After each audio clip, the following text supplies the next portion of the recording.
akifanya hii kazi yake hapa, huyu mtu wa hii Timo, tunaona mambo yanaharibika kwa sababu ya msitu vile unaharibiwa.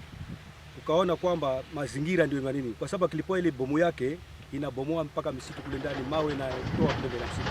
Kuna wenye wanakata miti kutumia panga, kuna wenye wanakata miti kutumia msumeno.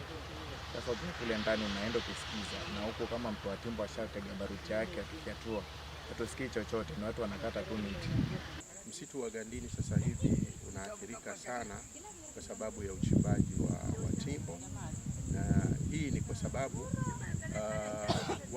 wale wanaofanya ule uchimbaji hawajaelezwa vizuri mipaka ya ule msitu.